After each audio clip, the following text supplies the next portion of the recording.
The Boston Celtics got beat up by the Washington Wizards last night. And funny enough, it's the same thing in this gameplay when I play the Wizards. But they were down like 20 points in the first quarter. And I understand that the Celtics, they're without Jay Crowder because he has a lower body injury, and Al Horford has a concussion. So they are missing two of their better players. But even then, you shouldn't be going down 20 points to the Wizards in the first quarter. And the Celtics currently are 3-4.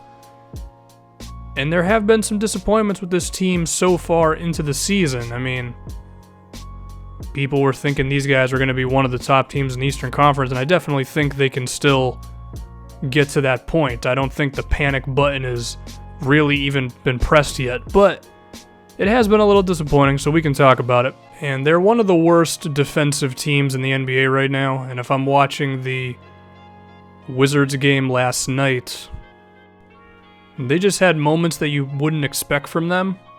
There was one play where Avery Bradley and Jaylen Brown were confused on if they should switch or not, which resulted in Bradley Beal being wide open. Stuff like that. I mean, Jaylen Brown's a rookie, and he has actually been really good as a rookie with his limited minutes. You're asking him now to start because Jay Crowder's out. I don't care how good you are as a rookie.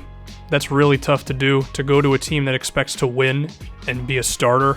So I don't want to get on Jaylen Brown too much, but at the same time, it is still a defensive mistake that they made. And they were just doing stuff like that a lot against the Wizards last night. But also, with the loss of Al Horford, their front court is now Amir Johnson and Tyler Zeller.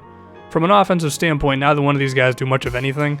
I mean, Amir might be a really athletic defensive player.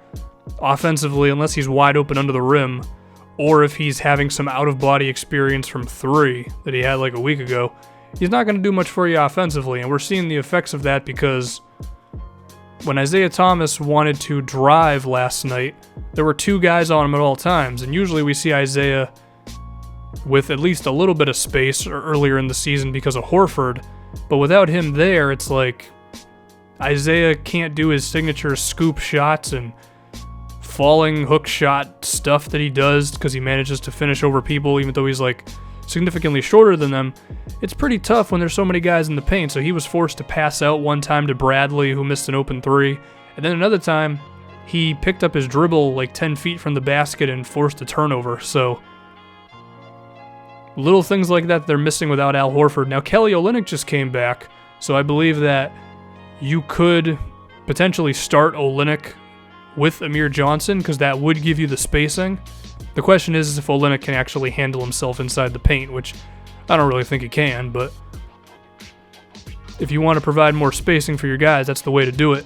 There was also another play where Amir Johnson was at the top of the key, and Isaiah was getting a screen from someone, and even then, like, Amir's defender didn't pay attention to him because that's just kind of the luxury you have when there's two big men who really can't stretch the floor.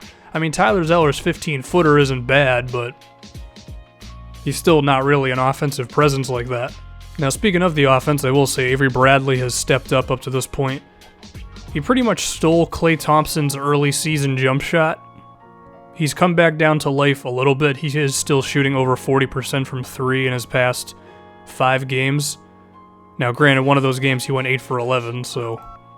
But still, Bradley from his shooting has been fantastic. I mean, he's taking a lot of the same shots that he always takes, which are like pull-up, pick-and-roll, mid-range jumpers. But he's pretty good at them, and then his three-pointer is stepping up. Interestingly enough, he has been a little more willing to drive inside this season. There's been a couple of plays where there's not really anything there on offense, and he was able to beat his guy off the dribble and get inside. So that's a good sign for Bradley, if his offense can keep on keeping on.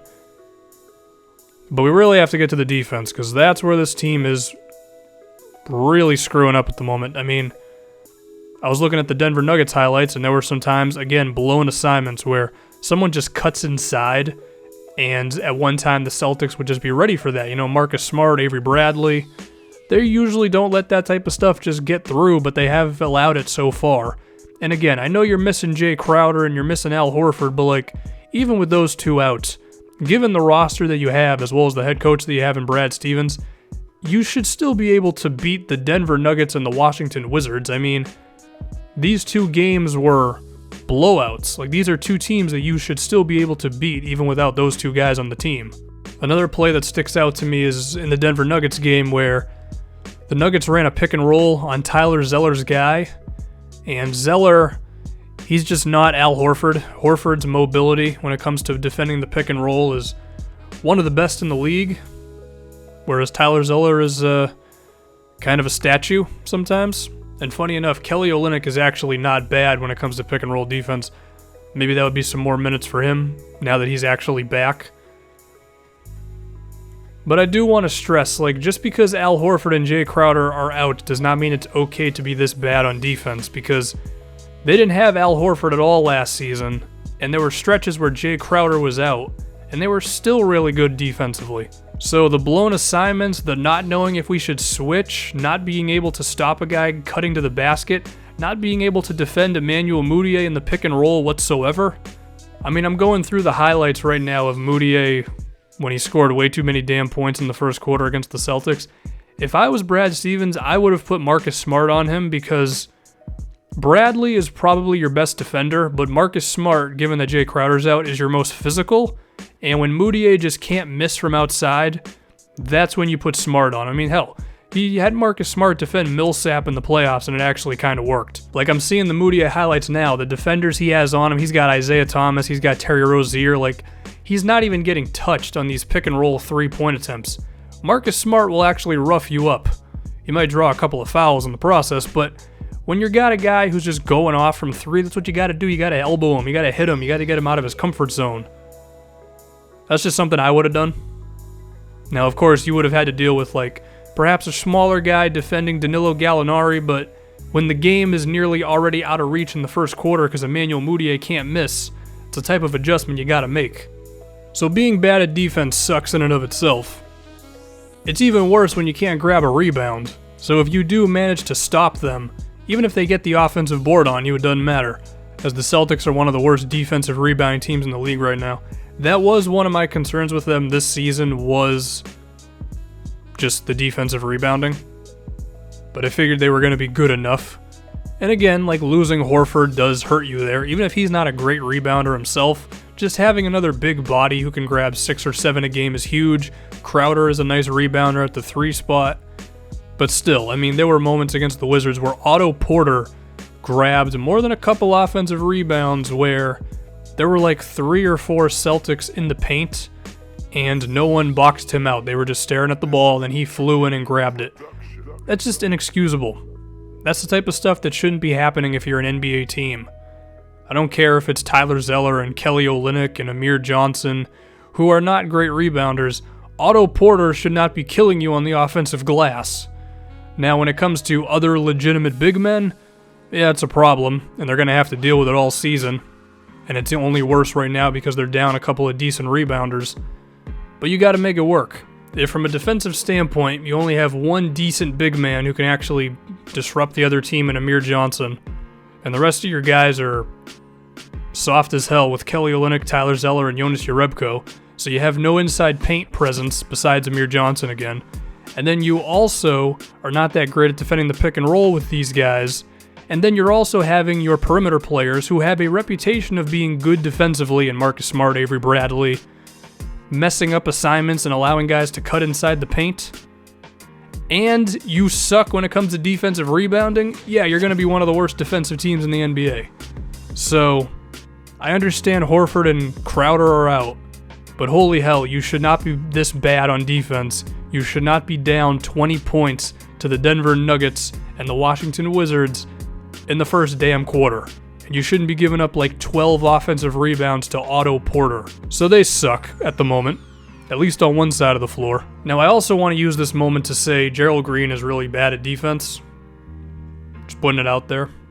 He's like in the early season running for worst defender in the NBA. So that's cool. He's the Enes Kanter of guards, if you will. So what do? Just get better. Just be better, communicate better. Put Marcus Smart on the guy who can't miss. And then once Crowder and Horford come back, I'm sure the defense will step up. Now, as for some potential moves they could make, We are going to have to see how Marcus Smart's offense progresses through the season. He's actually been pretty all right so far offensively. He's hitting his threes. He's getting inside. That's a good sign for Marcus. And his percentages are actually not god-awful. He's shooting 42% from the field, 36% from three, so hey, maybe this is the year he finally steps up offensively. So if he's fine there, then you're good with that spot. Maybe Terry Rozier can become your new backup too, because the Gerald Green experiment up to this point has not worked. James Young still doesn't seem like a good player, and then you got rid of RJ Hunter for reasons that I don't know. I do think they could acquire a defensive backup big man, because all their backup bigs, Olynyk, Jerebko, Zeller, none of them do anything defensively. It would be nice to have Amir Johnson or Al Horford come out of the game, and then another defensive big can come in. Now, I do know they have Jordan Mickey, and his reputation as being a shot blocker. It might be a little too early in his career to ask him to do that on a team that wants to win games. But maybe he'll surprise me, I don't know. So yeah, it's been disappointing on defense so far. All we can ask is they step it up, because how do you allow 40 points to the Nuggets in the first quarter?